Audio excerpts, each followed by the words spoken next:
generation. Now, this was a term which was first used by notorious hustler and the drug addict Herbert Hunkel to describe his own state of economic drifting and social alienation.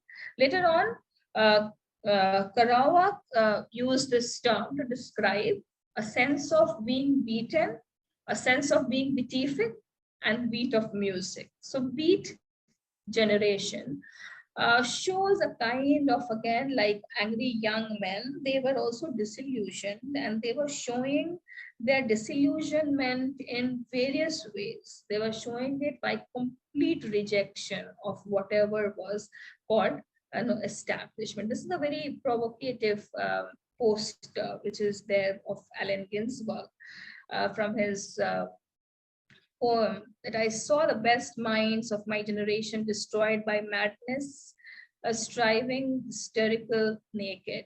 And as you can see, that picture is about a naked man. The pioneers of this movement, they are Ginsberg, Kerouac, and Burroughs. Beat movement is developed as an aesthetic based on spontaneity of jazz, Buddhist mysticism, and raw urgency of sex. Looking at these three ideas, spontaneity of jazz. Jazz is a breaking free from the classical version of music. So jazz is not classical. It develops, as something against classical. It's very spontaneous. Buddhism, as we can see, it is something which rejects various ways of worship which was there in Hinduism. So Buddhist mysticism is something which has affected Beat generation. And raw urgency of sex. Why raw urgency of sex? Because sexuality is something which is hijacked by religion and morality largely. So here sex is seen as a very raw idea which is there in people. So it is this Beat generation, this is their whole art is based on primarily these three ways of looking at art, religion, and morality. The group met through their connections with in the Columbia University. So they were a group of people who were sitting together. They shared an apartment in 115th Street, New York, where they began to talk of a new vision, a reaction against what they saw as sterile non-conformity of post-war America. So they were very disillusioned with how America was going and what was there in society. As I said, that this mechanical life was there. So many people were accepting what was there, what was given to them without questioning it. They were getting used to the norms and established order.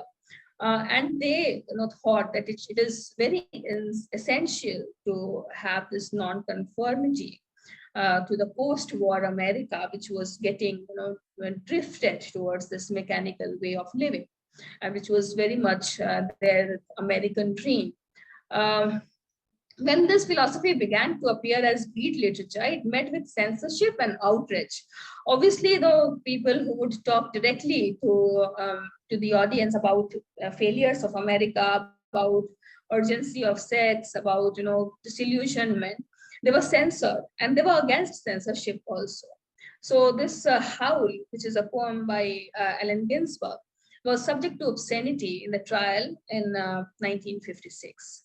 So I would just tell you that why it was censored, and you would find it yourself that why these people, they were looked down upon and they were censored and they disturbed the audience. As a long poem called America by Allen Ginsberg. I'll be just reading first few lines from that poem. It says that America, I have given you all and now I'm nothing. America, $2.27, January 17, 1956.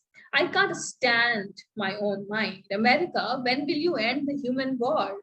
Go fuck yourself with your atom bomb. I don't feel good, don't bother me. I won't write my poem till I'm in my right mind. America, when will you be angelic? When will you take off your clothes? When will you look at yourself to the grave? When will you be worthy of your million Trotskyites? America, why are your libraries full of tears? America, when will you send your eggs to India? I'm sick of your insane demands. And the poem goes on and on. It's a long poem, which begins with America and ends with Asia. And Ginsberg was very much fascinated by Asia. He had spent some time in India also, in Varanasi, with his gay partner. So we see that outrage, we see that breaking free from the establishment, we see that anti-establishment in the works of Allen Ginsberg, in the works of uh, Kerouac also. So there's this poem um, called The Absence of Courage. It is written that I wonder if my poem title would be acceptable. So Kerouac, he writes that courage is an interesting virtue. The only difference between courage and unrealistic hopefulness is success. Courage to me means standing up against injustice, or at least finding the strength to do something. Your character or the outside world would rather you didn't do. But that noble buck with big horns we admire and have the deepest of respect for. It's a noble buck with big horns we like to shoot down and hang on our walls. Like the tobacco in a cigarette, the only way to draw it out from the depth of your character is to embrace it and set it on fire. But don't take more than you can handle, or you might find yourself coughing up the illogical notion. The practicality of your subconscious triumphing, bite off just enough, enough to sustain hope, but not enough to defeat the cowardice in your soul to the point where you altogether snuff restraint and self doubt. I have seen courage in a number of places. In the sun for its miraculous overpowering of darkness every morning, in a woman who decides to have a child despite life threatening consequences. I have seen it mainly in action movies where it exists without the natural predators of insecurity and sensibility found in the real world. I have seen it in the insurrection of children who decide to just say yes. I have seen it in the cynical gaze of withered old addicts who are trying to say no. Courage, it's a wonderful thing. It's both a blessing and a curse. Embrace it and harness it, but do it in moderation, or it might just get the better of your self doubt and sensibility. So, through this poem, you can see that the idea of courage is talked about, unlike how it was talked about by the idea of who is heroic, who is not, and what is how courage is treated in this society is very prominently talked about.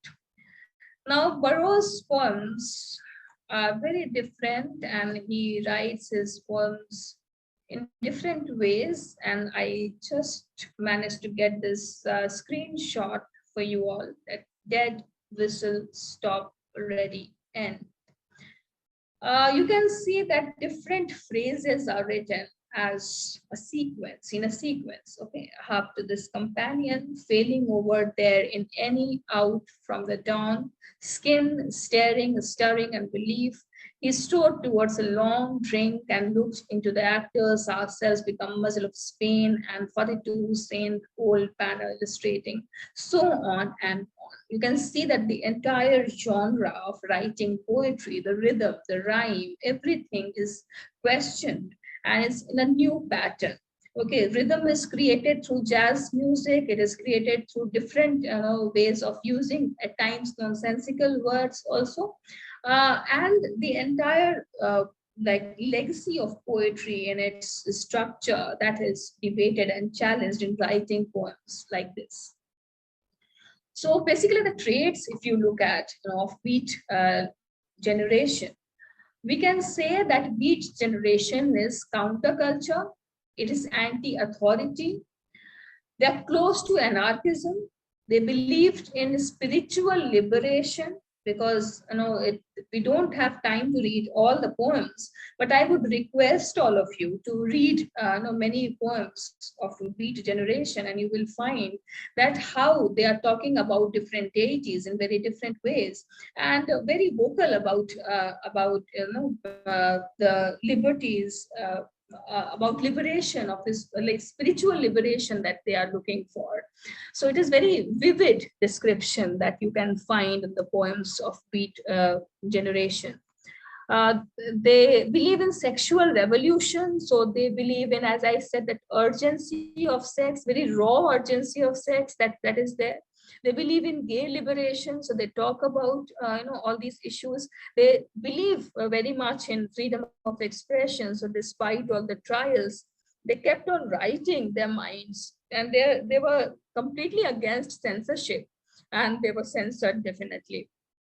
So we see that it represents direct observation of reality in art. As I said, that realism is a very crucial term, and so is anti-realism. This is also something where really a new variety of realism was shown, because that realism was based on direct observation of reality and not on the ways it was established. Reality is established in our minds, right? So it is a direct observation. So On the Road is one poem, which is by Karwag. So On the Road. So it is a direct observation that he talks about. Like America is a direct observation. So instead of representing what is acceptable reality, it represents a direct observation of reality. It is definitely anti-establishment. By saying but calling it anti-establishment, I mean it is against systematic religion. It is against social systems such as marriage, okay, that we can see in most other art forms also. We have seen that in theater of cruelty. We have seen that in kitchen sink drama. So this also is against that social system, which is an established order, which establishes an order that is very complementary to injustices, to oppression. Okay, so we see that this group of poets, they were against social systems such as marriage. They are also against consumerism culture.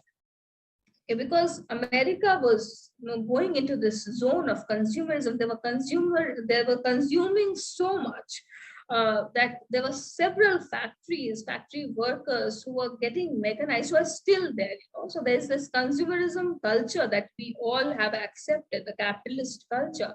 This is against that consumerism culture, and that is reflected in the way of representation of direct observation of reality. Okay.